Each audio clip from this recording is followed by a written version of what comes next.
Good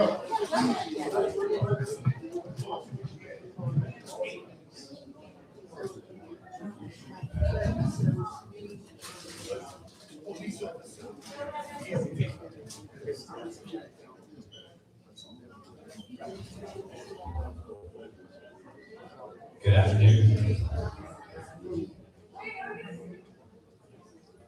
I get a little bit carried away with my voice, so when I use a microphone, I don't want to blast you out. So if I do blast anybody out the back, just leave me a little. Turn it down right high. So thank you all for being here today. My name is Michael Reichenbach. I am the Executive Director of Security and Emergency Management here for the Charleston County School District. And I want to thank you all for being here on this Thursday evening on a day filled with traffic, maybe a bit more so than Charleston's used to seeing. So we give people a few minutes extra to get here. So thanks for the patience as we get started here this afternoon. We have a lot of folks on the agenda today to engage, and we hope will be a healthy and productive discussion about safety. And I talk about safety in the sense of community safety. When we talk about community safety, we mean school safety. When we talk about school safety, we mean community safety, because we are also interconnected. The issues that we experience in the community impact the schools, and we experience in the schools impacts the communities. And so I appreciate your interest in being here, because it truly does take all of us working together to ensure that all of our students, staff, and communities remain safe. There'll be introductions along the way. I want to, in advance, thank the panelists for being here. But before we officially get started, I want to introduce Dr. Planner, the principal of Northwest Middle School, and ask her to say a few words.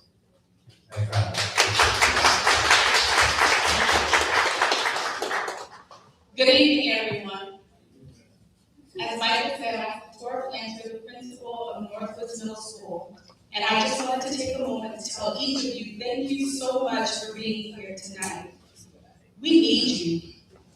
There is no way that we can do the work that we are called to do here without each and every one of you on our side. Today we're here to talk about school safety. And while we know that our charge is to teach reading, writing, math, science, and all the disciplines, there is no way we can do that effectively if our students don't know that they are coming to a safe, warm, and welcoming environment. So when I tell you we need you, we need you. We know what has brought us here, and while it's unfortunate what has brought us here, I really do believe that what we can do tonight can not only lift Northwest Middle School, but it can lift our community. I thank each of the panelists for what you're going to contribute. We are here, we are open, you are our partners. In this, we all are committed to work, and if we do the work, all of the work, I promise we're going to see those results. So I thank you for being here tonight. I look forward to hearing your insight. We're here to learn with you. I'm so grateful for the staff members that you just gave your hand, the staff members that are here, the parents that are here. We're grateful for you all. That you want to lead in front of this work. So I thank you for tonight.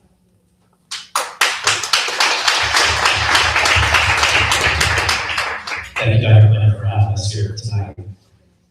Obviously, the spark for this discussion is a specific incident or two incidents that have happened here at the school. But the reality is the discussion that we should be having on an ongoing basis anyway, right? Because we together in this work of keeping each other safe, keeping our community safe. And so while it's that those events that brought us together here tonight, I hope that we can focus on all of the issues we may face together and how we can support each other in that. In that regard, I want to thank Dr. Planner and her staff for everything that you have done here at Northwest Middle to keep this school safe. During these incidents and every other day beyond, they do incredible work to keep our students and staff safe. And at the heart of all of the work we do in safety is always relationships and partnerships. We can talk about school security or even community safety in the context of cameras or metal detectors or door locks or things. And those things are important. But the reality is our relationships together and our partnerships are what really give us our biggest return on keeping each other safe. And so thank you to Dr. Planner and her staff. Also, I want to introduce Major Leader Jamestown from the Charleston Police Department. He's here with members of his team, part of the School Resource Officer Unit, and they're incredible partners for CCSD as well, so we drill.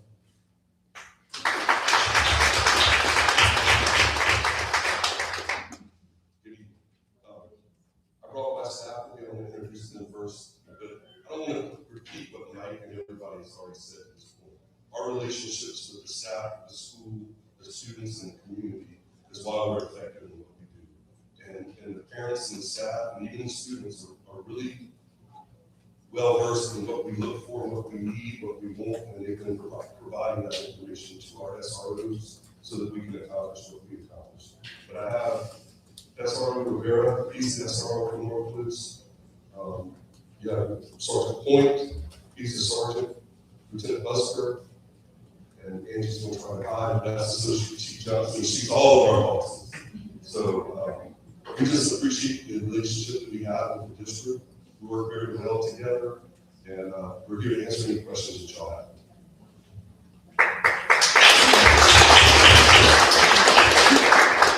Thank you, Major. So briefly, when we talk about the incident that happened over the last couple of weeks since it happened, how many parents are there in the room? Awesome. And teachers and staff in. So you were the ones every day who were here and have been closest to these situations. And so briefly, I'll kind of talk about some of the generic things, maybe the general things that we do with CCSD for school safety, talk about some of the immediate actions that have happened here at Northwoods Middle. And so when we talk about school safety, we typically talk about initiatives that we have in four different areas. One is in school security staffing, which SROs are a significant part of that. We also have our search and safety team, who our kids may know, our staff knows the red shirts that are here at the school that help with our school safety assessments. They ensure that all the things in the building are working correctly, which is security-wise, and procedures are being followed. And they also help with our random search program, which involves random search of students for detection of contraband. But the ultimate goal of that program is to deter individuals from bringing contraband in the first place. Because if you don't know that you may experience a search, you can say, I'm not going to bring it to school today. In addition to school security staff, we have emergency planning drills and training. We want to make sure our staff know what to do, our students know what to do in a crisis. So we go through drills, we go through training, we go through exercises. We also have physical security measures, which include door locks, metal detectors, cameras, those things that, fences, those things that we use to help us deter, detect, and delay incidents from happening.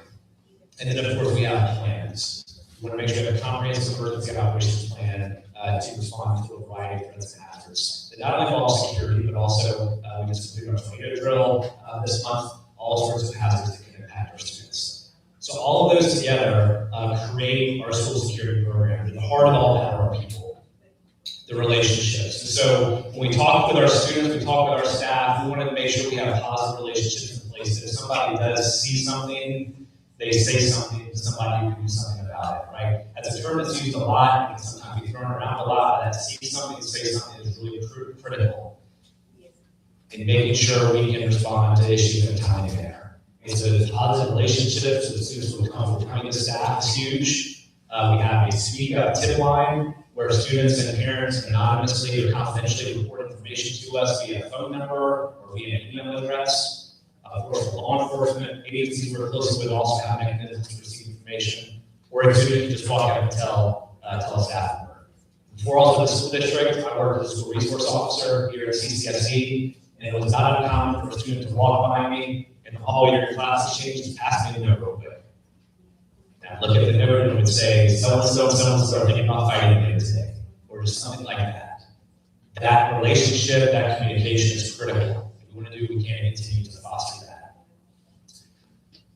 So there'll be an opportunity as we move forward in today's discussion to answer any questions. So we'll be here, Major Hill, his team, Macy Johnson, next week here to help answer any questions.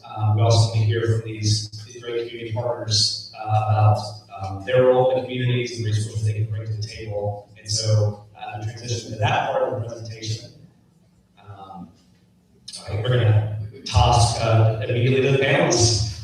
So if we could just start on the end, if you want to introduce yourself and who you're representing, and then we'll get started.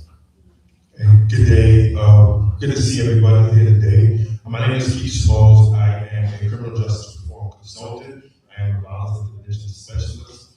I am also a gun violence survivor, a father of a murdered son. My son, Amari Smalls, was 17 years old when he was murdered by a 15-year-old in Dorchester neighborhood, October 2016.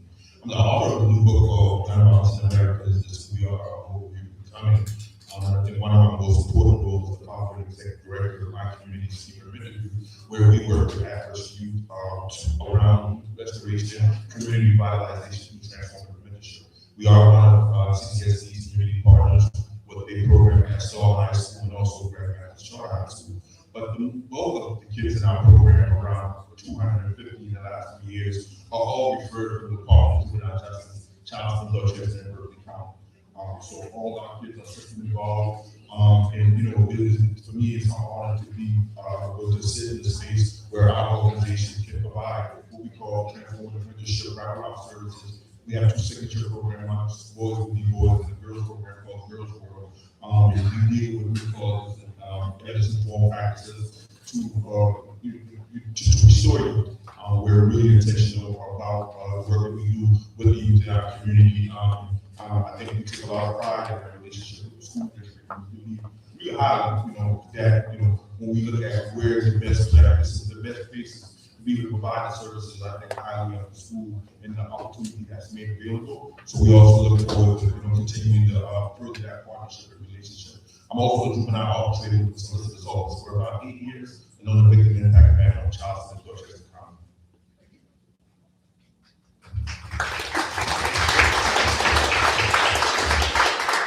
Good evening, everyone. My name is Ron Smith. I'm the positive vibe brother of Smith. I also lost a daughter to gun violence. This year will be 5 years that she has been gone. Positive Vibes Bitch is a wraparound service.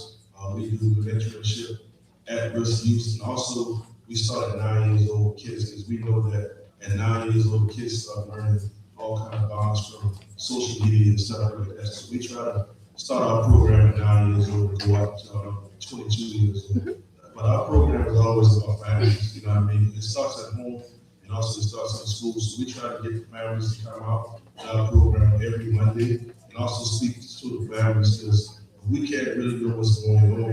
How can we really tap the kids with what's going on? We also offer programs where dealing with bullies, And when we think about the guns that's coming into the school, we gotta be somewhere coming from the kids getting bullies.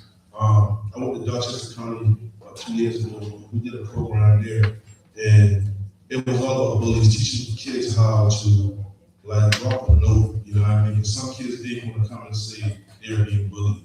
And right now, I take bullying real serious with our program because we kind of dig into the root cause. So some kids be scared, so they want to bring guns and try to act like they hard and show off. But our program is more about stopping the violence from happening all the way around. So positive lives will get into saving lives and stuff like that.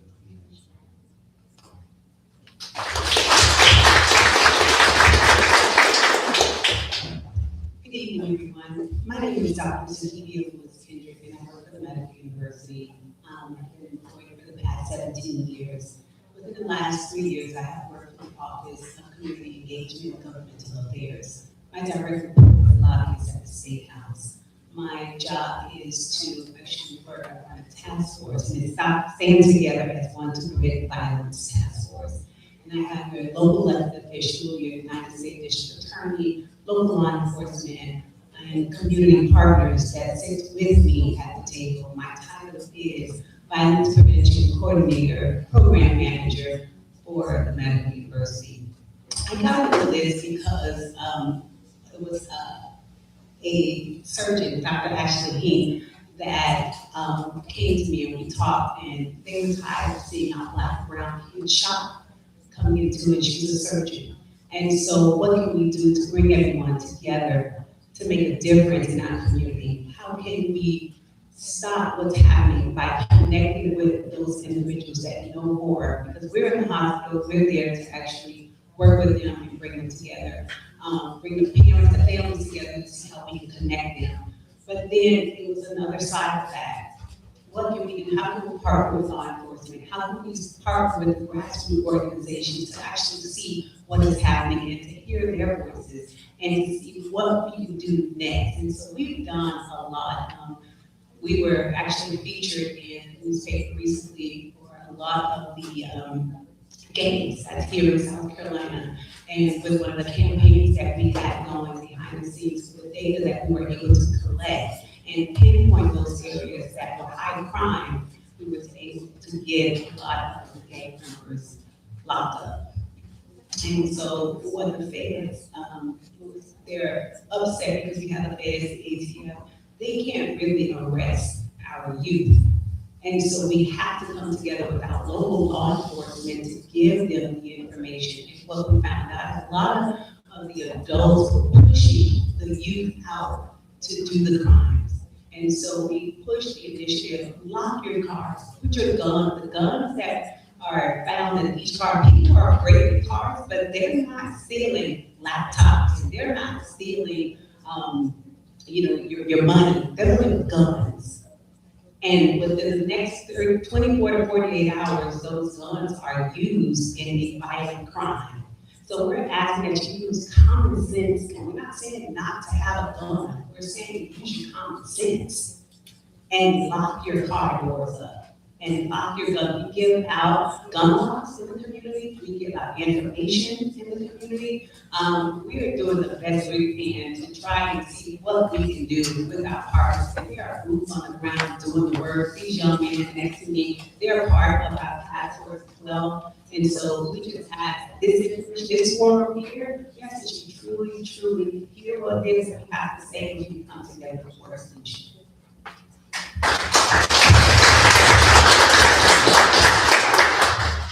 Good evening, everyone. My name is Kat Devman. I'm a Poly certified violence prevention professional, currently working at MUSC's Hospital Violence Intervention Program, Turning the Tide.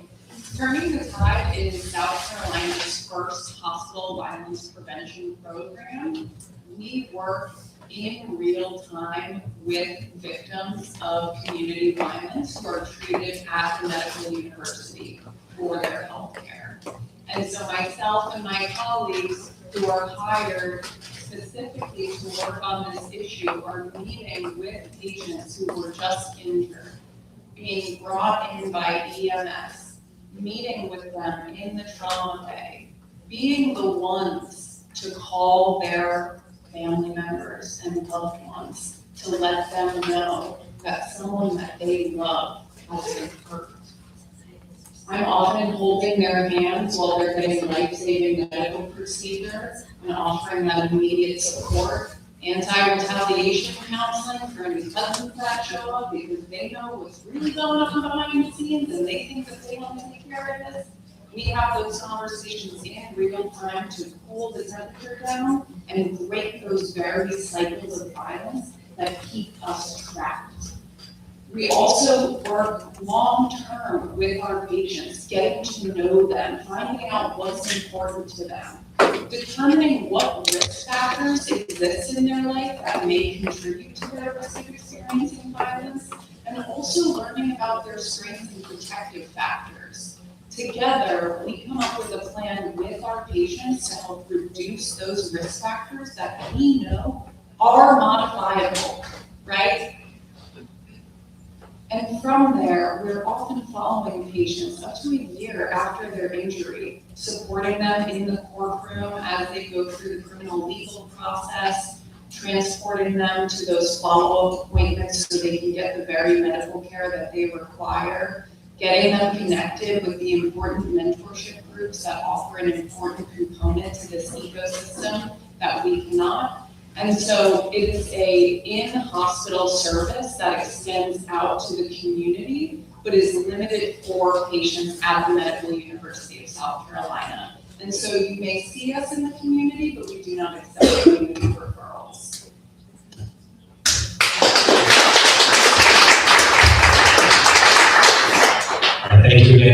else being here. As you can see, there's a lot of great resources in the community doing really good work. Look forward to the continued discussion here today. To lead us through that discussion is Dr. Shimon Coakley, who's our Associate Superintendent over our Office of School Support and Community Engagement. And I want to thank her and her entire team that once we brought us here tonight and arranged this. So thank you, Dr. Coakley. Good evening. Thank you all for being here this evening to our panel, and this is so great to see you all again. Thank you for always showing up when I give you a call. Thank you. To our families and our community members, I'm going to tell you a story that I haven't shared with anyone in the Charleston High School District. And that's because this work is important to me. It's personal. So I have a brother who's serving federal time right now for possession of a gun.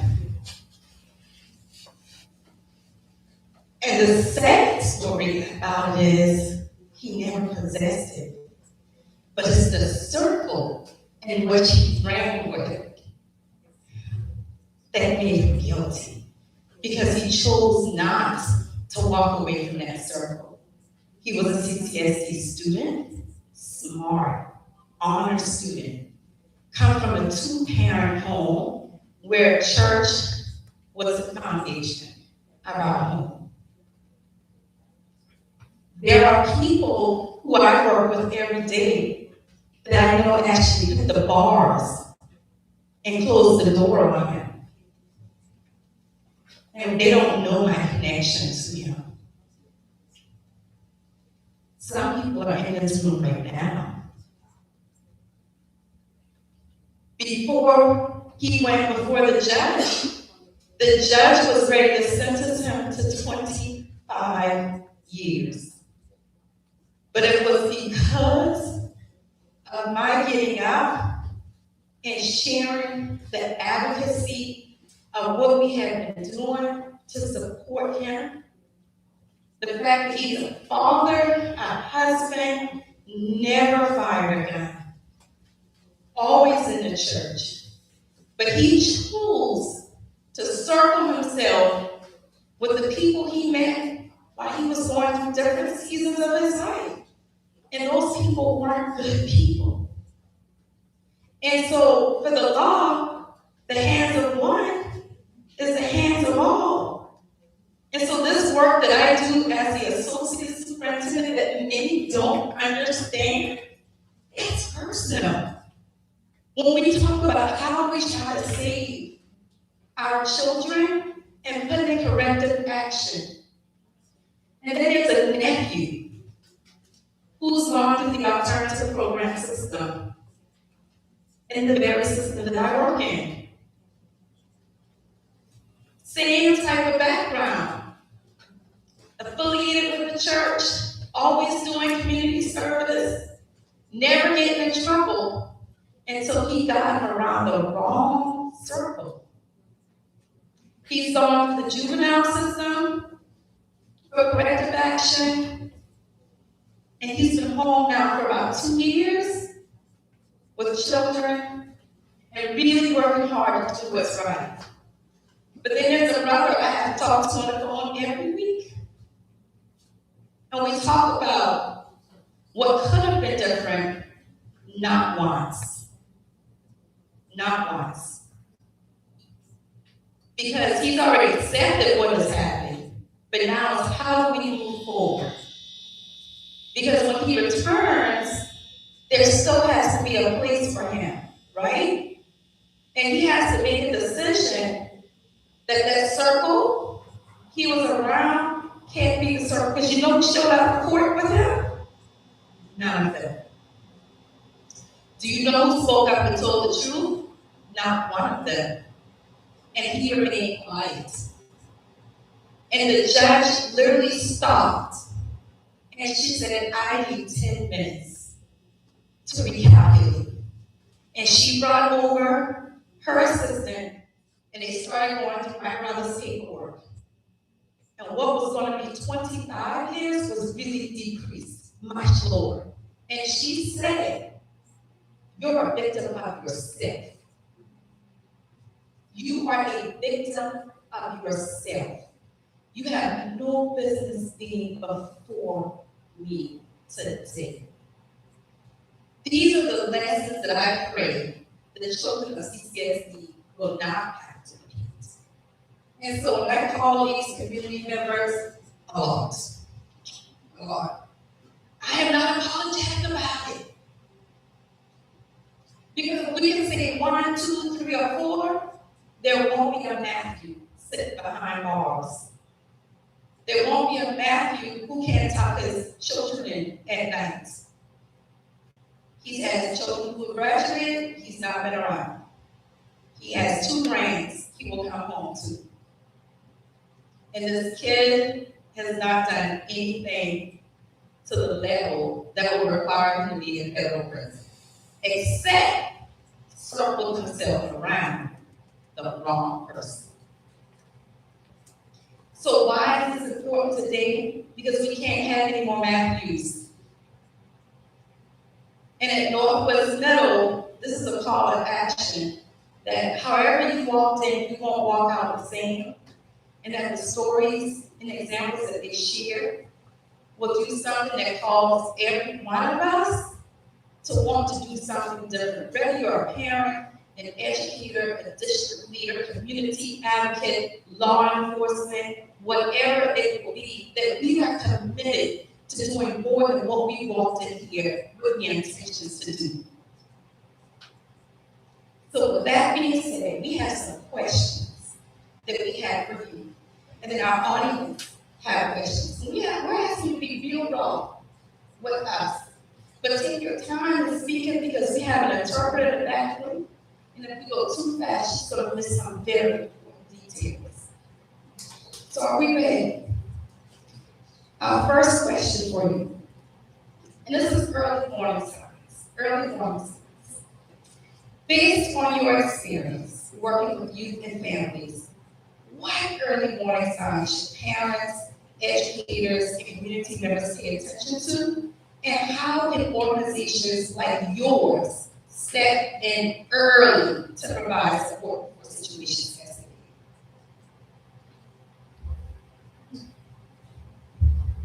First, I would say I just spoke about 9 years old.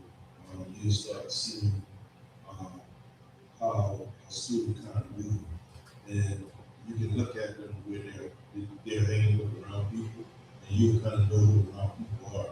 And once you see that student kind of hanging with different people, like I said, I was at risk youth also. I was a juvenile justice also. So at those ages, 9 years old, I was just going halls, doing whatever I wanted to do, sitting in the bathroom. And once you see students starting off like that, you're kind of watching them, see how they're moving. And now you know that we also have a problem with students smoking vape around. So they'll go with other students in the bathroom, pass around the vape, sell the vape. We have a few juveniles inside our class now that they got locked up for smoking vape in schools. So we have to pay attention to that, because that's just a startup. And then so what we do is we kind of tackle the family and kind of see what the family are going through, see why is he outside and why is he moving around, he shouldn't be moving around. And I think when you tackle family with the problems, you kind of see what's going on inside the house. You kind of work from inside to outside. Then you come to school. Because right now we're working on programs to follow the students all the way through our program, where we can kind of see what they're doing in schools and outside schools.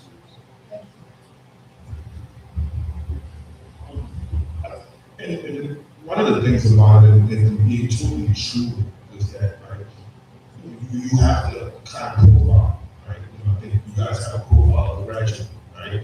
But then even if we talk about the profile of an individual or a youth or a student who's high risk, right, there's not a truthful indicator, right? I have a kid in my program, he's, all A's, lowest grade he has is 92, he's 11th grade, he's an honor student.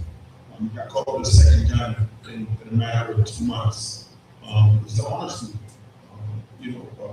months. And if you look at him, you would never think that, this is something you talk to him, you would never think that. So it's a real slippery slope, and it's a very hard thing. But I think, when you kind of begin to start seeing, and you get it at degrees, right? But it is something to do with company and the people that they are around, right? And that is a hard job. I say one of the hardest jobs there is right now is to be a parent in this era. I try to marry that with being a teacher, but I think even more the hardest job is being a teenager in this era because it's really a challenge for them to kind of maneuver through the traffic of temptation and bullying, but also the kind of culture that's associated with that. So, I have to be totally honest with you, you know what I mean? There's no real live indicator.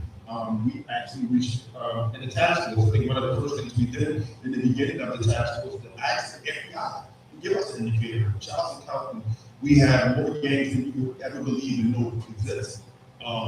And they don't look like what you universally believe gangs are, bloods, Crips, and G's, wear specific colors. They're associated with neighborhoods, a street, and things of those natures. So it's very different. They're even associated with certain schools. You would never know that. It doesn't look like traditional universal gangs as we have in Chicago and New York City and California. There's a whole different complexity in it. Most of it is a model from Jacksonville, Florida. And Chicago to an extent, but Jacksonville, Florida, where they're kind of just adapting community names. And I think the one thing that is a connection with all of them, they all are very young, they all are toting firearms. So, I'm just have to be very honest with you guys and talking about what the indicator may be and how you can see. So I do say, profiling is not wrong in this field. I'm willing to say that. Someone who goes to down about it. I'm willing to say that it's not wrong. It's just what do you do in that moment and profile, right? What is your next course? How do you kind of go about your next move? And I think most of that next move has to go through the parent, that home.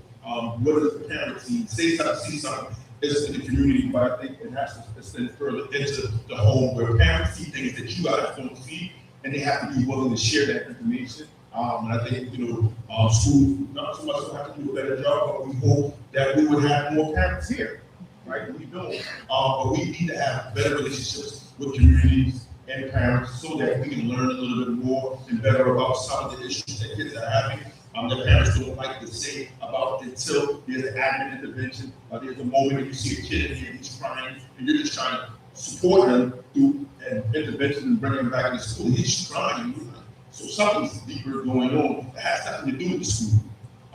So that's, I think a revelation, and I hope that we kind of carry that and realize that there's no real indicator.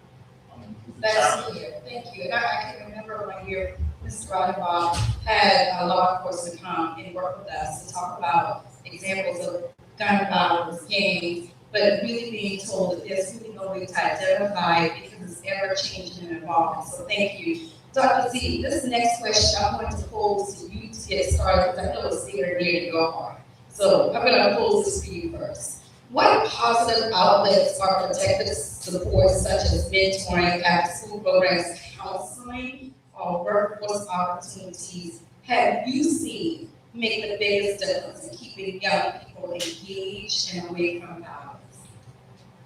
So, thank you for asking. There are so many different programs that we don't take advantage of.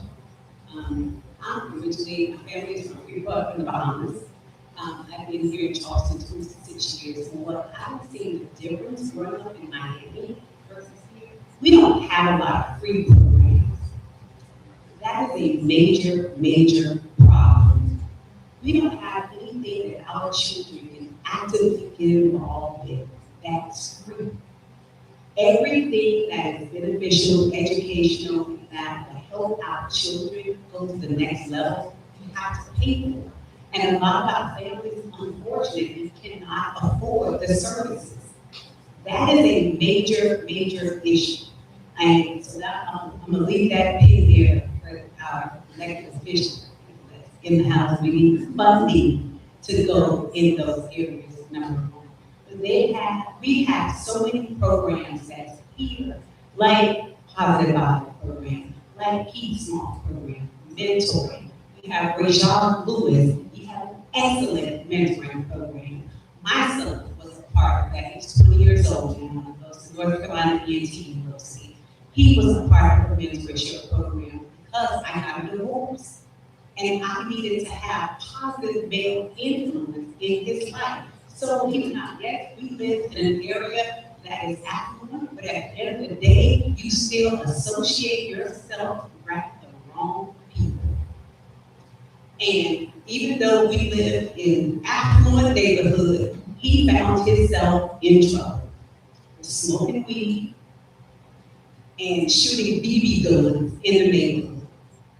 And so you have $1 million homes in this area, and you're gonna get in trouble. And what happened? He got locked up because someone called the police because they found a little area in the back shooting BB guns and talking and smoking weed. Police came, they got arrested. They were football players and they were basketball players at Goose Creek High School in Stratford.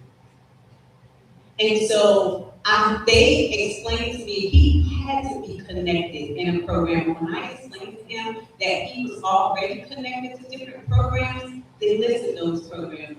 And so it is so important that you have male influence, especially if there's not a male in the home. As mothers, we do our best to try, but it is so important that we have males involved with male children.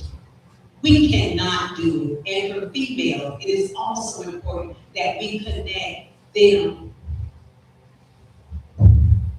that we connect our young females to the program, the mentoring program. It is several of them in the community that is very beneficial. I just did a program, it's called the Mentorship Program downtown, and we taught them how to actually set a table. We taught them how to dress appropriately. We taught them how to walk into a room. I know some of the parents don't have time, but we have to make time. Unless you're gonna get what you put into. And if you don't invest into your children, what you're gonna get out is the same thing, nothing. And they're gonna connect themselves to the wrong type of people. They're gonna get in the wrong type of area, and the after results are gonna be jail, are out there.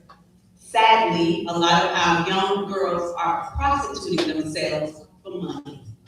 Thank you. Does any of the other panel members want to say anything quickly around that topic, 30 seconds or less? Real second. I always say guns don't kill, people kill. We have a people issue, and I always end that by saying so mentorship matters. I am biased because I am a mentor, but I know what changed my life. I did 19 years in the Department of Correction. I had 29 years. I was mentored in prison by clergymen and chaplains of different churches and coaches and individuals who are people who've been there a while. But guns don't kill, people kill, and we have a people issue. And if we're not really working with the people issue and the lack of people skills, that's where the biggest issue is. Daily Insanity is doing the same thing over and over again, expecting a different result. I mean, what we realize in this community, working with the mentorship program, social emotional learning, and all these positive peer groups, we're seeing a real change with little to no investment, financially, but the investment that I think a lot of the individuals who are from the community are making now is really making a great difference. But it is really important that we begin to become more, really such urgency around changing the people issue that we have in the city. Thank you so much. Yes. To go back to your first question about identifying the age. Yes. So I'm the owner of Divine Intervention Professional Counseling and Consulting Services as well. For the past 2 years, I've seen a number of 8-year-olds. 8. And it starts with the behavioral issues that we turn the other cheek to. Oftentimes, as adults, when they're 2, 3, 4, and we see behavior problems, we laugh at it. But if we don't start getting the children the help that they need at an early age, you are going to have an 8-year-old person with a behavioral problem that understanding that there is a mental health issue that's connected and associated with the behavior. And so it is due to the trauma that the family is dealing with that we don't want to turn the children away. We have them sitting amongst each other and amongst our conversation as adults, and they're hearing that and they're taking that information in. Remember, our children's brains are developing, and that frontal lobe, they're taking all of that information. We think they're not listening, but that trauma that they are receiving from allowing them to see or to be around things that they shouldn't have privilege to is actually hurting our children.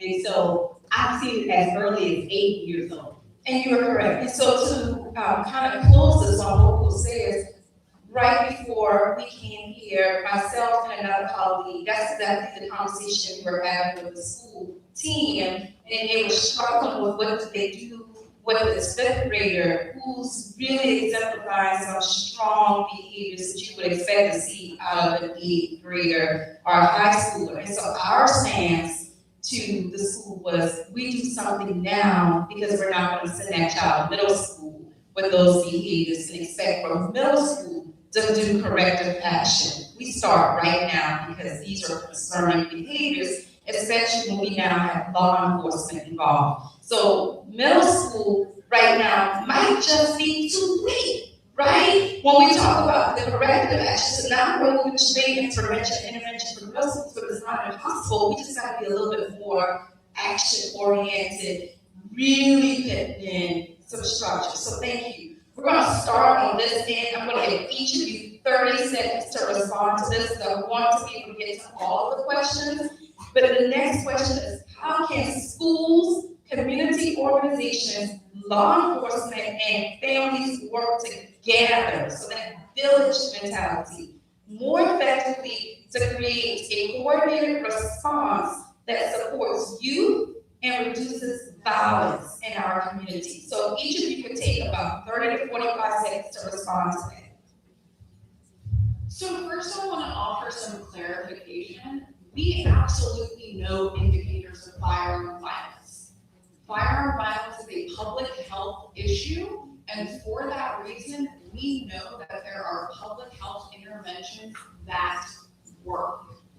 And one of the things that we know is that firearm violence and community violence is a systemic issue. It is directly attributed to systemic deprivation, and it's no surprise that although South Carolina is one of the leading states in the country with firearm injuries, our students are not bearing that burden equally.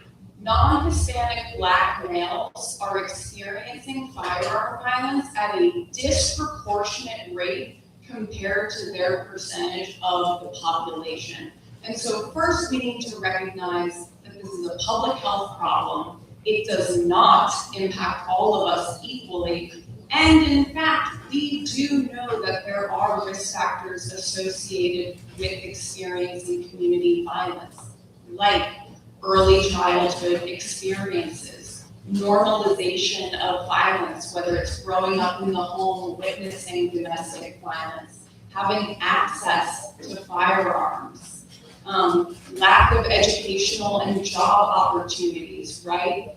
Low income levels, low levels of social mobility in the community.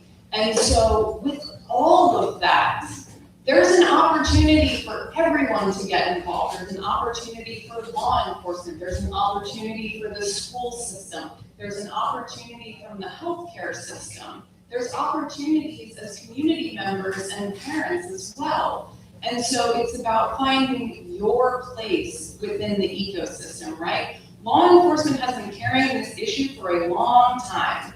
And I think we're discovering that we're not able to arrest our way out of this issue, but because we know the root factors that contribute to violence, we can take steps to intervene before the violence occurs. All right, I'm gonna pause you right there. I don't like to cut people off, so y'all stay with your 30 to 45 seconds. We can be passionate about this, just like me. So 30 to 45 seconds, seriously, go. I think get back to the basics and let's have school forum pep rallies. You know how we used to break the classes up, 9th graders come in and we talk to them and have information. Specifically, yeah, but in the high school or middle school, we used to come together and we used to break up 7th graders. You go in and you talk to them and provide them with the information they need, whether law enforcement come in and tell them there's a curfew, whether there is nonprofit organizations come and talk to them directly. I mean, get back to the basics. We try to make things so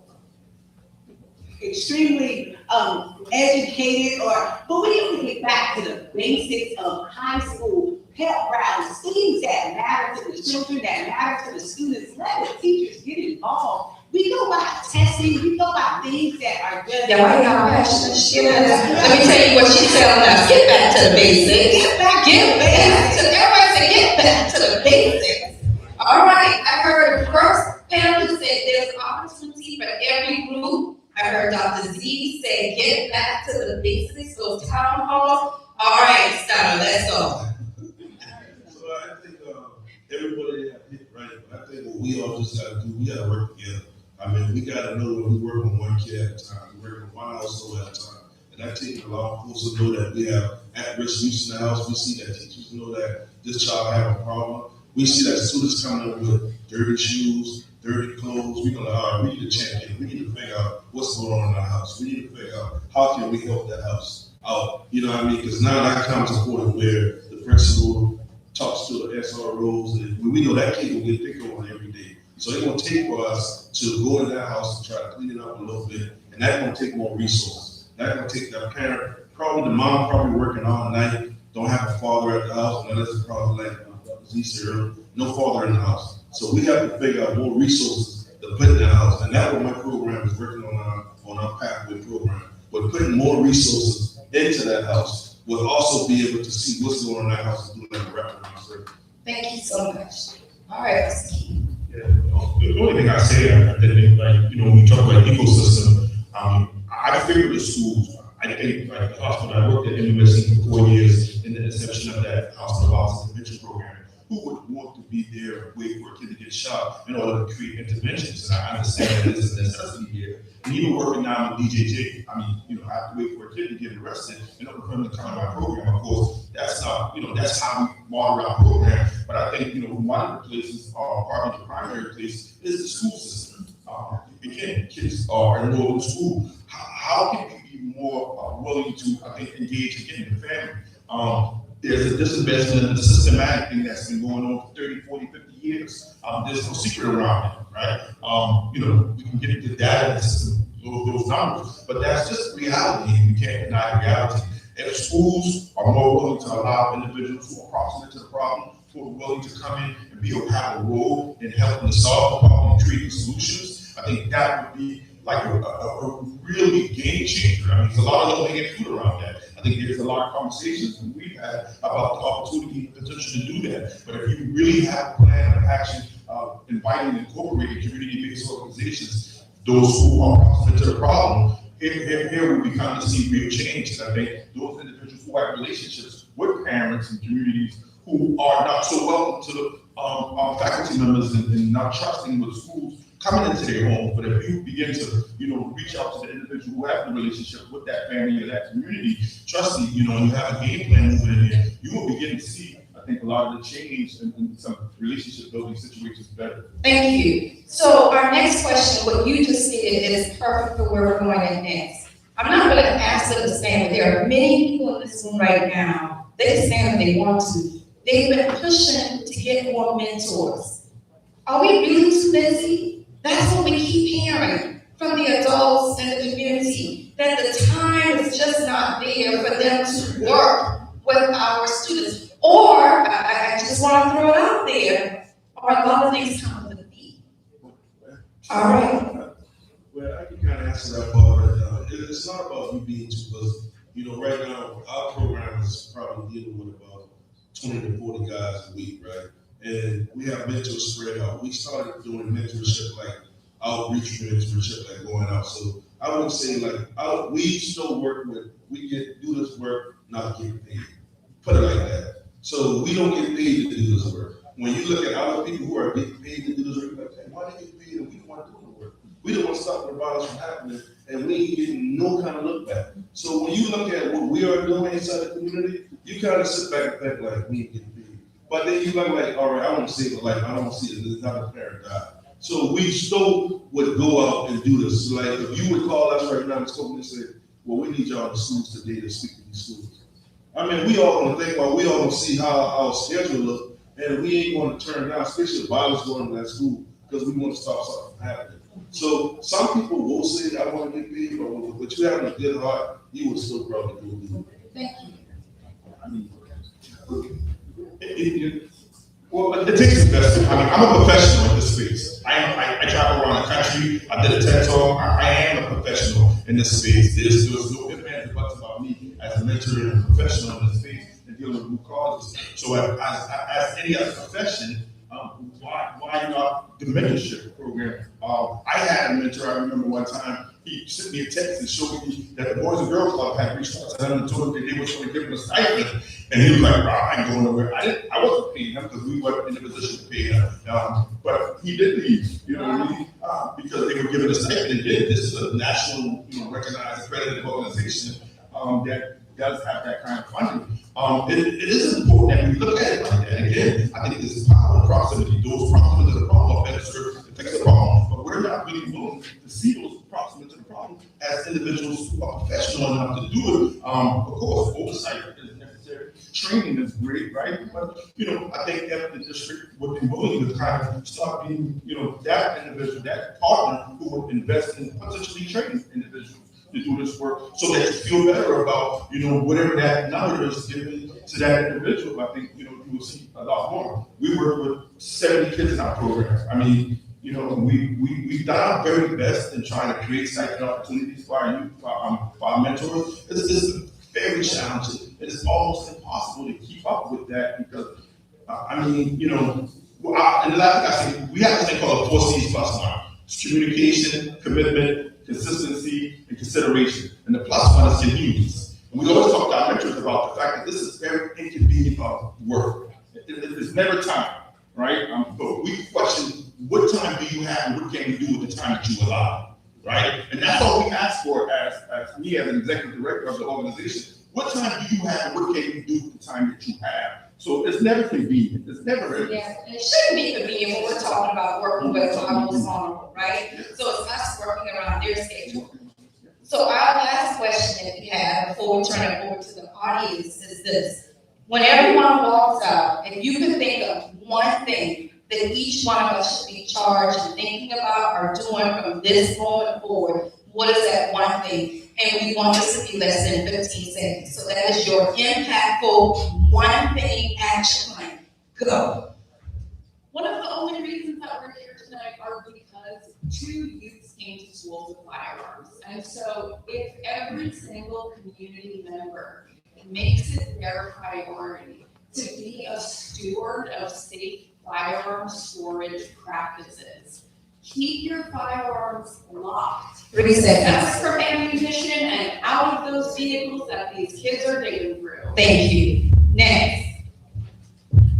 Get back to the basics, stop turning the other cheek and say something. It takes a village. Get back to that village mentality. And that's the only way things are going to change. We have to get back to the basics.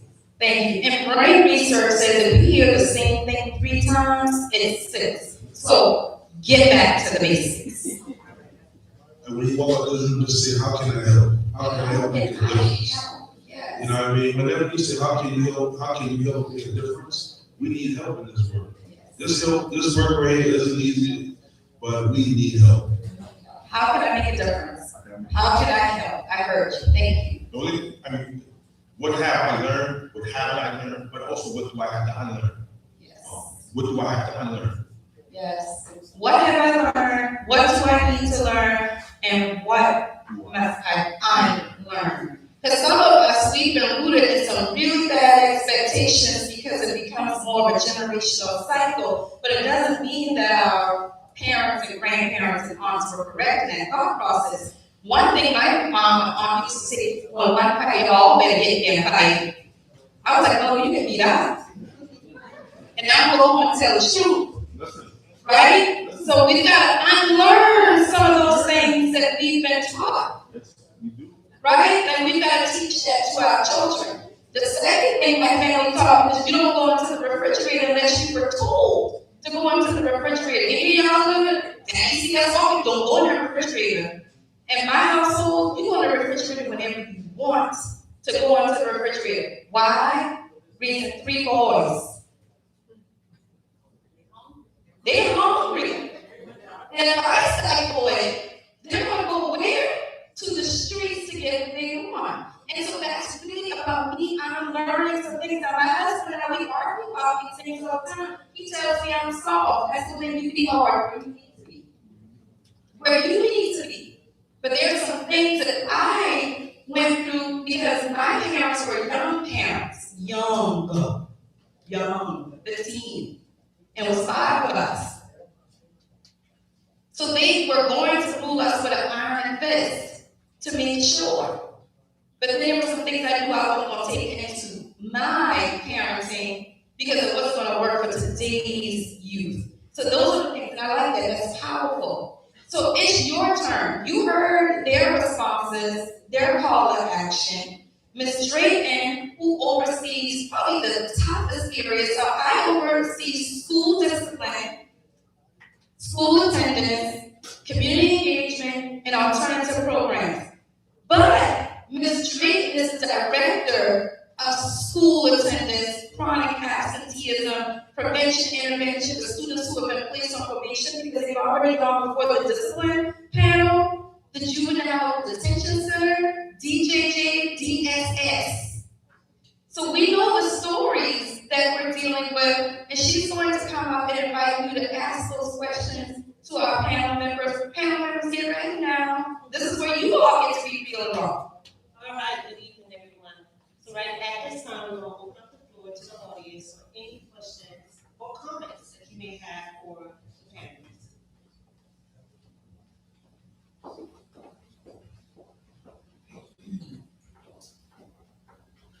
Good evening, everybody.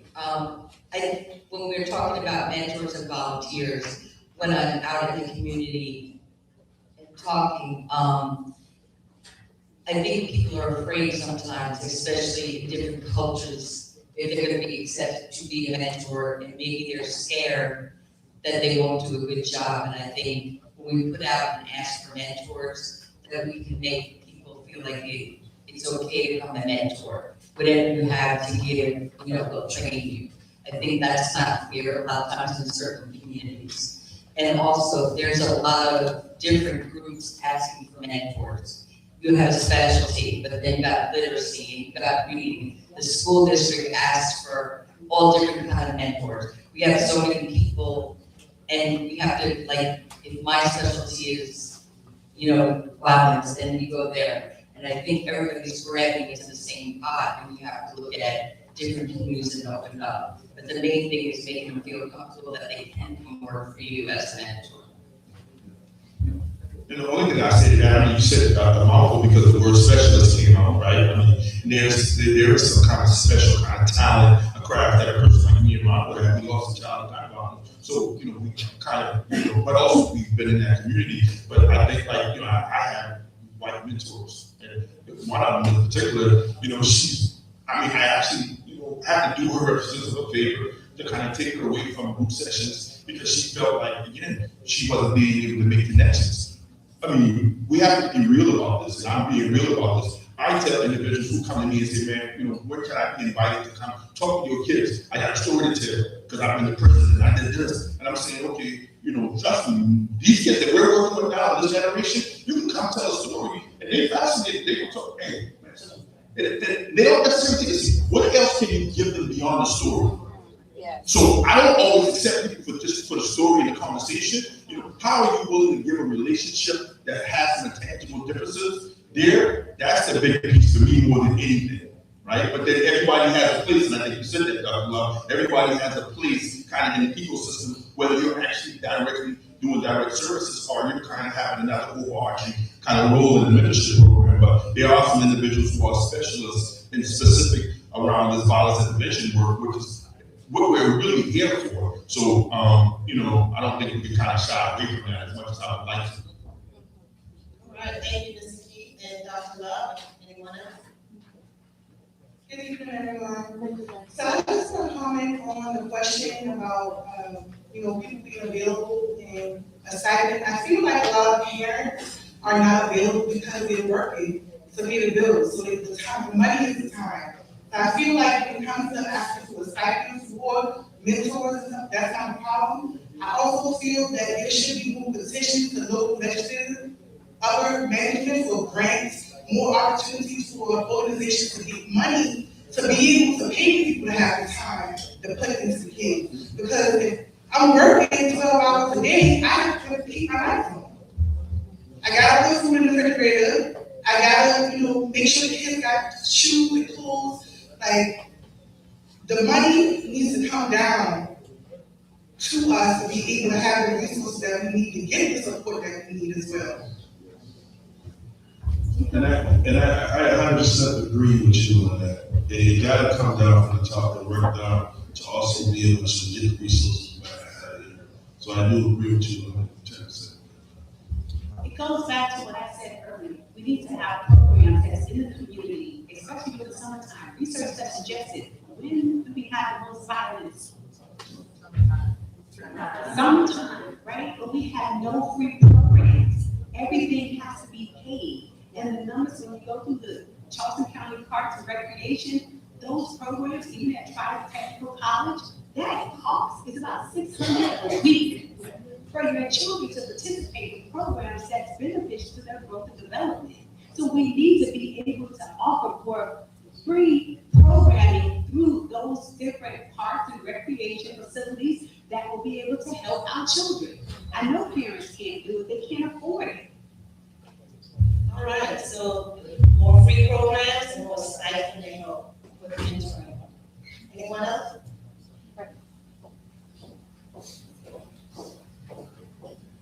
Good evening. One of the gentlemen that was first talking said that the kids would give him a note and tell him he was being bullied. Okay. Now, instead of the kids writing a note, so let's say my son comes home and says, I'm getting bullied, what should I do? Is there like a text number that he can text? There is? Awesome. Okay. On this much here on the wall, if you want to catch from your way out. Thank you. And I have another question. What does a mentor, what's an example of, let's say I put him in mentoring. What is he gonna do there? Basically, once he first comes into the program, we're gonna do assessment on him, right? We're gonna bring him in, we're gonna assess him, then we're gonna bring you in, we're gonna assess you, and then we're gonna see what's the problems. We're gonna see where do you need help at the most with him. And once he get into the program, we have all kinds of things that we do, and that will try to help him to, like, if he a kid that likes to sneak out the house, or he a kid that hang around the crowd, or he a kid that's smoking vape all day. We got programs that kind of circle all around those, and we kind of talk to you more and get your feedback on what else that we basically do. Mr. Small, you want to add to that? I'm sorry, before we go any further, just right quick. Does it have to be a student who's going through a struggle? Could it be a student who needs help just getting out of that introvertedness, or they want to develop more friendships, or who they are, trying to understand their development? So basically, we have kids that, like, I would say that, and I'm not a program that would not refer to someone else. Like I would say I would probably say if your kid is not all the way going down that road around, I would call Rashad Lewis, I would probably say Rashad. You know what I mean? This is a kid right here that you can kind of work with, because I don't want him to get with my kids that kind of lean out of the way and kind of, because if we get into with my kids that are at-risk kids, it might kind of bump them down the road a little round, but then he'll kind of still see the reality of what my kids, that my juvenile kids are going through, and that might kind of help him to save himself from not wanting to go that way.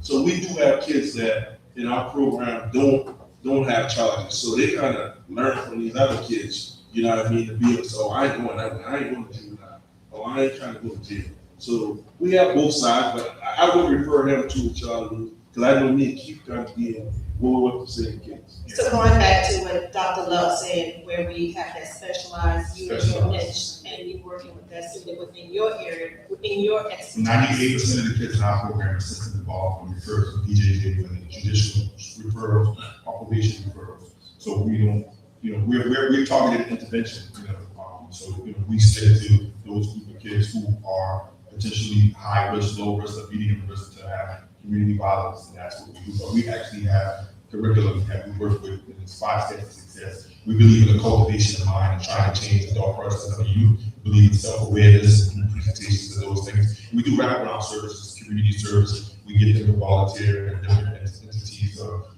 with doing community service. So we do a lot of great things that I'm fortunate to think about it is that the kids are in our program, are referred from judicial leadership. So that's my community secret to you. But there are other programs that consider strong rules and others who have interventions that are for kids who just really need to follow the rule model. And I was going to add to that, Mr. Key, that there are other programs in our community, and we can reach out to the Department of School Support to help with that. Okay, so Regina Lewis program is called Distinguished Gentlemen. They have a club for young men and then young women, Distinguished Gentlemen Club. That's with Mr. Regina Lewis, which is an awesome program as well. And then a lot of those kids are not at risk, they just need that mentorship program. So we do with the ties? Yes, the bow tie, black and gold. Okay, Oh, I'm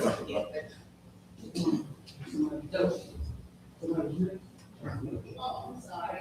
And also, going back to other resources within our community, I mentioned Department of School Support. We also have Department of Student Support over here in our district that can help link families with different resources. I'm just gonna go right over it. But as an employee, staff, faculty in the school, like we all hear what you're saying about the students in the mentorship program. But who is there to support us?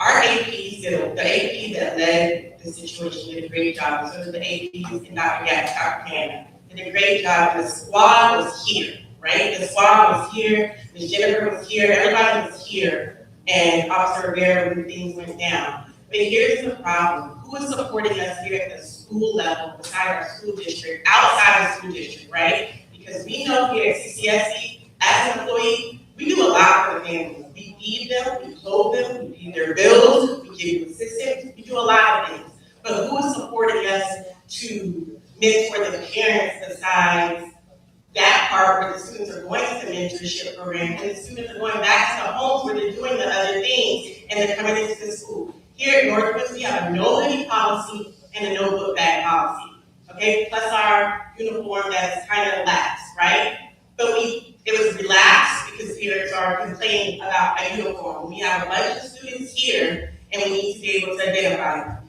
Then they complain about the clear book bag. We're doing the clear book bag so we can see every day. No hoodies. Yes, the classroom is old, but still no hoodies so that they can see on camera. These are basic 101 things that the school is asking you to do, that the school district is asking. This doesn't just happen at Northwoods, this happens at other schools. But then you come back on us on social media, oh, the school this, the school that, they didn't do this, they didn't do that. I'm telling you, I was here, both incidents. And the back squad was out here, correct? They were here with us. So it was handled properly. But my question is, for a mentorship program, when the student goes back to the home, are we following back up with the parent? Because things are not always about bullies and bullying in schools. They can be bullying as a parent because they're in a bad situation. And every day, that's what bullying is. Not because we have a bad day because someone was mean to me. That's not bullying. That's a bad neighborhood friend, right? Bullying is a consistent and constant behavior. So if we're sending a student back to a consistent and constant bad situation at home, this is how we get these things happen. So I just want people to think about it for that and not thinking that because no, one time a student is bad. They made a bad decision. A bad decision. If I can, I want to thank you so much for that because that's one of the things that we see at the hospital working with our violently injured patients. The whole point of our hospital violence intervention program is so that we are not sending the patient back to the same circumstances that may have contributed to that injury in the first place. And part of what our wraparound services look like are intervening for the full family. So I have, in addition to working with a teenage boy, taken his mom to her mental health appointments, spoken with her psychiatrist to get her replaced on medication so that she was able to hold down a job and maintain that employment so that her son didn't feel inclined to do some extracurriculars on the side to keep that light bill on. And so parents are going through so much. They're working long hours, they're staying out late, trying to keep food on the table, trying to keep their kids clothed. And I hear you saying, like, we need support and the parents need support too. And so I love that you're raising that question, because really it's not just the children, it's the whole family system that's impacted, and then the community at large. Thank you all so much for doing a good job, audience and panelists. Just a reminder, we have the interpreter in the back, so just do a little job. Everyone's speaking up to hear the lovely comments and remarks being shared. Thank you. My name is Kenny Green. I have a quick question. Nobody on the panel, raise your hand because I know you already know. Everybody out here, how many of y'all, besides Mr. Perry, how many of y'all have heard a recap? Raise your hand. I didn't see y'all over there. They don't. That's it. See, if people say resources and different programs, recap got started by the mayor, which was the chief at the time, since 2018. And most of y'all never even heard of it. We go into neighborhoods that have the highest crime to cut the crime. We have resources like the Community Resource Center, Positive Vibes, and different organizations. That's how we get into the neighborhoods so people know what we do. See, if people don't know what's available, they don't know how to purchase it. So look into the city of North Charleston, what RECAP does, and try to get involved that way, because it curtails a lot of things in your neighborhood and in the schools. And you're the principal, sir? You the principal? I had a weird feeling coming here. They used to be at my house 2 years ago. But what happened was coaches and teachers used to talk to the students. Now, I'm not saying you're not doing it, but the coaches and the teachers used to talk to the students. One coach right outside this building right here stopped me from getting involved in a riot that put my life on a whole different course. See, the parents can't do it on their own. You know, the principals can't do it on their own. We have to all work together as a unit to solve the problem. But when I came into this forum, I just got a quick message on Facebook, that's one thing. I didn't even know about this till today.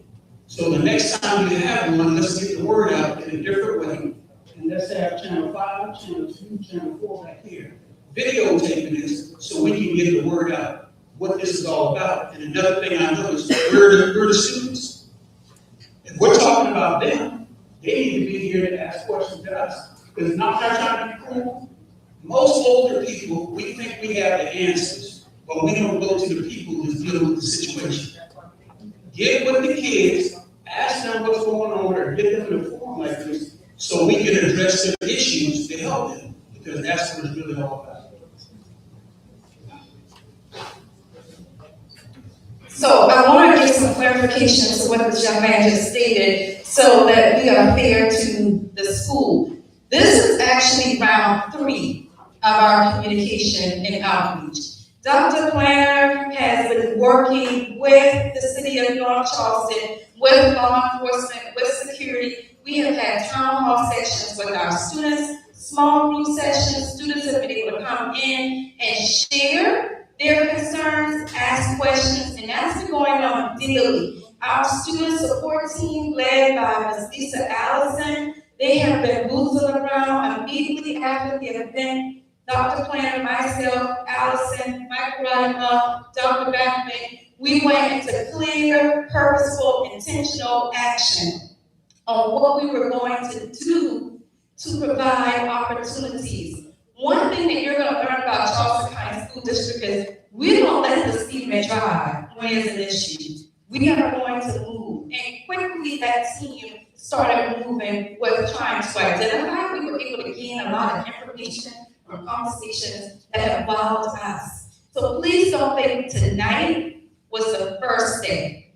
This is several steps after intentional planning and discussion among our scholars. So hopefully that helps. And I apologize if we didn't make that clear with you all in the beginning. But these are a series of what we're doing. And this team, when we called, they said yes.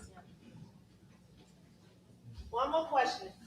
Okay, I just want to say to everybody in this room that I have been working all along. Dr. Kofi and I go way back, that we actually, when she was the principal of an elementary school, we went and knocked on the door, we got involved, and her team, working with Truancy, I didn't realize how much the work that they do, and I think we gotta take a step back, working with the principals, what they're really doing out there. Everybody's very judgmental, especially with the police, our retired police. Angie Johnson here has been an SRO, and she's over the SRO, and she's very in tune with all what's going on in her schools, and we're here to work together. As Dr. Lewis said, I agree with you, sometimes we do have to go back to basics. We are all in here for the same reason.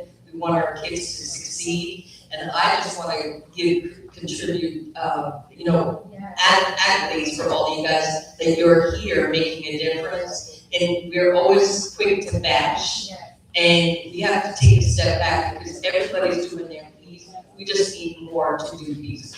But that's why I just want to, the mayor could not be here, he's out of town, but he would definitely be here, as you said with the recap. He knows Dr. Coakley and Ron and everybody here knows you all, that we are so thankful for each one of you, especially the school district. Michael Rodenbach goes way back. So I just want, even as we're asking for mentors, just to remember that we're here working together. We might not agree to everything, but we're all trying to move forward. If parents are here, I can't thank you enough that you're working with us so we can educate ourselves more with your opinion. So I just want to contribute to you, Dr. Coakley, and your crew, and everybody here, and we at the City of North Charleston like working this morning. And Dr. Steve, Thank you. you have a burning desire to speak. Let's go. It was a point in time I wrote to speak like this when I'm going to. I sat there and listened to everything. One of the questions I'll never ask is anybody in this room sure? Put your hands up. See, I've shot people before. I went to the Department of Corrections and I did a decade, 10 years. Through my 10 years staying, no one ever asked me why I did it. No one said, why are you shooting me? I never knew how to fight. I couldn't fight. I was small, I was very skinny. I didn't have brothers and sisters, and I got picked on a lot. I got a gun, and every time someone said something wrong, I shot. I didn't know all the way. And what irks me sometimes, I heard some people speaking twice. What irks me sometimes is in the alcohol treatment center, who facilitates it? Ex-alcoholics. In the drug treatment center, who facilitates it? Ex-narcotics users. Why is it I'm never given the money to say after 26 years old, I don't have one of the days y'all give me little plaques. I have a house resolution with them. That's in the South Carolina State House. That's going to always be in me for my service in this community. I just don't understand how the money get passed around in the biggest question, the main question should be, why are they doing it? You should ask me why. That's why my relationship with this community is so strong. That's why I chose to work along with Ron Smith. Because I never understood the pain he went through when his 15-year-old daughter was murdered. I did have parents. I didn't get healed. I thought I was going to get healed him, and he healed me. I finally realized I was a threat to society. And I had to come to terms with that. But if you're going to have these meetings, you got to get to why the cause is that a person like myself who can't fight don't have one to go to who resort to violence. Thank you. So, thank you.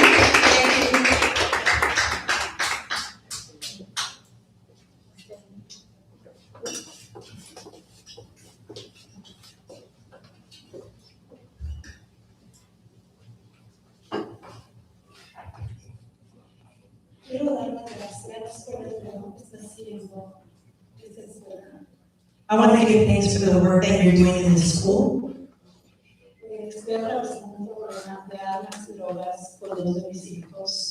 I'm experiencing problems with weapons and drugs with two of my children.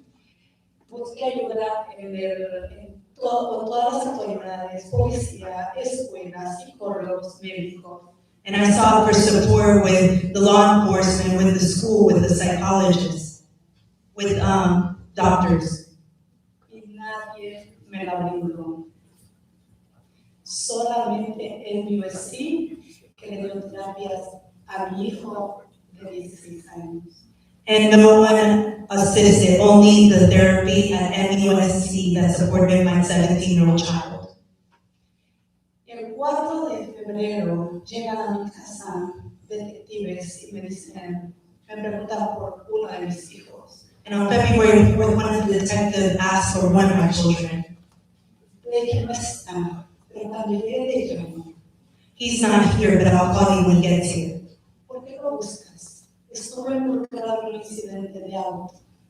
And why are you looking for him? Because he was involved in an incident with an auto. El cual era mentira. Porque el 4 de febrero yo le marco y le digo, mi hijo está aquí. Which is not true because on February 4th, I called and my son was here. El detective llega a la mesa y me dice, ¿puedo revisar su cuarto? Sí, claro. The detective came and asked if I could search his room, if he could search his room, and I said, of course. Porque yo revisaba sus cosas, habitación, ropa, mochilas, todos los días y no encontraba nada. Because I searched all of his things, his book bag, all of his personal belongings, and I didn't find anything. Pero yo sabía que algo pasaba porque cuando estaban mis hijos estudiando en esta escuela, Arviso me llamaba seguido, salían de clases, no entraban a clases, no hacían nada, escribían clases. Y yo decía, me presentaba todo el tiempo, pero no había respuesta, no había solución. And I was getting calls from the school from RB Saul when he was skipping class, when he wasn't doing what he was supposed to be doing, and I would get the calls, but there would be no solution. ¿Cuál fue mi sorpresa cuando entran los oficiales a la habitación de mis hijos? Armas, señores, y drogas. En el colchón, donde yo no las pude encontrar, no las pude ver. And to my surprise, the officials went through his room and found weapons and drugs hidden in the mattress, which I couldn't find. ¿Dónde podemos encontrar la ayuda a los padres que realmente sí nos importan nuestros hijos? Where can we find help for the parents that do care about their children? Ahora mis hijos, uno está en arresto domiciliario, el otro tiene cortes por armas y drogas, pero hay alguien que los está dando. Hace 2 semanas me llaman de esta escuela y me dicen, ven por tu hijo porque alguien le dio gomitas. And my child is under house arrest, and 2 weeks ago I received a call from the school that my child was in possession of guns. Y mi hijo de 16 estaba conmigo, el que tiene arresto domiciliario, y me dijo, mami, a trabajar con tu otro hijo. And my 16-year-old that is on house arrest made a comment to me and said, it's time to work with your other child. Porque yo empecé las drogas con chocolates y gomitas en la escuela. Because I started drugs with the chocolates and with the gummies at school. ¿Dónde está la ayuda? ¿Dónde la podemos encontrar? Porque yo la busqué por muchos años y no la encontré. And where is the help? Because I was seeking for many years and didn't find it. Es un problema serio que nuestros jóvenes están viviendo diariamente porque hay adultos involucrados. And this is a serious problem that our youth is involved in because they are involved.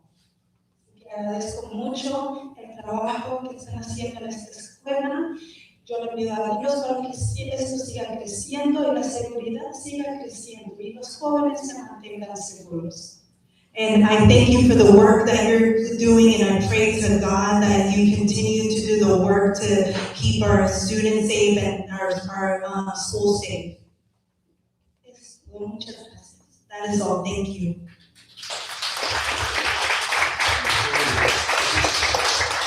Thank you, and that's what every testimony is the truth. There's only one thing I want to lift. We are always quick to say at the school, there's no vending machine that sells drugs or gummies or guns at the school. is happening in our communities. So until we stop dropping the blame where the problem actually comes and start with the root causes, and I mean this wholeheartedly, you know who we're going to keep pointing the fingers to? The school. And we never backtrack to where it starts at. We have a mom who says she's reached out for help. I heard MUSC calls, I heard law enforcement calls, I heard therapist calls, and for her, this is her reality, no one came to call. I heard also that there was an issue at the school, which goes back to one of our questions. How can we all work collectively together to make sure when a parent reaches out or a community member reaches out, that we're all at the call? Mr. Keith will tell you, this is what Dr. Love used to always talk to me about when I was a principal. Her SROs would always call and say, Dr. Coakley had a game. Dr. Coakley, I put her tennis shoes on, or she walking in her heels, and she going to the houses. Yeah, I am. And I'm knocking on every door. Get out, and get to school now. Get back to basics. I go to Danny Jenkins on Thursdays with Sylvia Evans, with the Dr. Community. And I work with those students. And so they pull the students out who need mental health. And it's a lot of wraparound services there. But I work with them individually. And a lot of our students, the trauma is in the home. But it doesn't mean the parents are causing the trauma. That's just where it's at, right? Right. It's the grief, it's the loss of loved ones that they never get that help from, and they're triggered when they come into the schools and they project those emotions and those feelings onto other children and to the teachers because they're so angry. Our students are angry, and they're angry because of their life situation and the hand that they have been dealt. And so it really starts when I remember when I pulled up, I was like, wow, this used to be Alice Ernie. I did a research project over there, and I worked with the students and the teachers back with Dr. Janice Key. And so we used to educate the students, the teachers, about working with the kids. Don't write them up when their head is down. We need to take time to find out what's going on, because during that time, what we found out is that one of the kids that was sitting in the front of the classroom was being raped by 3 of the boys sitting in the back. And so sometimes our kids, they have so much going on, and I know teachers got so much on their plate, but sometimes we got to pull that kid to the side and find out what's really happening. Because it's not necessarily the interest, what they're showing you. It's other things that lies beneath. And as a therapist, I understand what lies beneath because that's my job to find out. But it takes more. And I thank God that I'm able to go to Danny Jenkins to be able to, the grant that was given to actually employ me to go inside and talk to these students and pull out one-on-one to find out why they're not getting in that Uber that the school district is sending to them. What is happening, why they're sleeping in class, and why they're angry at each other.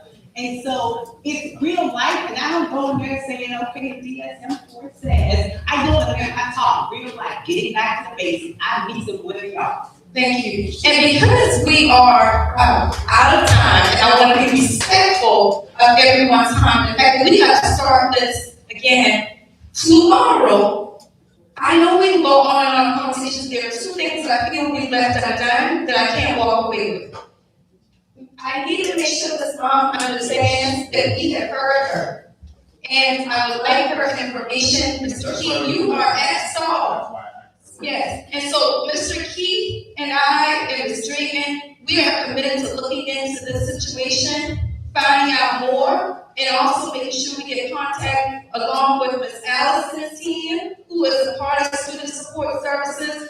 My grandma, if she was sitting here, she would say, you got the right one now, baby. We are on it, and we will get this resolved as much as we can, and as best as we can, right? So thank you, that's number 1. Number 2, to this brother right here who said, we came together and we didn't ask why. So in Charleston County School District, Ms. Lisa Ellison and her team, they hold what's called listening circles. We understand the restorative process, and you might know it as restorative justice. We operate under that Charleston County School District. So I hope with that clarity, you will get an understanding that those questions are asked, but we do it through a restorative process versus an open out conversation like this. And if you all aren't sure what restorative practices is, your school, Northwood, is doing it, and your other schools if your kids are linked. I invite you to learn more about restorative practices. Depending on who's having the conversation, they might call it restorative justice. There are different caveats to it. The reason why we don't say restorative justice, we don't want our children going to the criminal system. We want to start now. So we use restorative practices, conversation, listening sessions with adults and students, staff, and we work a lot on repairing harm that's been caused. So I don't want you to walk away thinking we don't ask those questions why we're crazy enough to ask why they take, why not. Okay?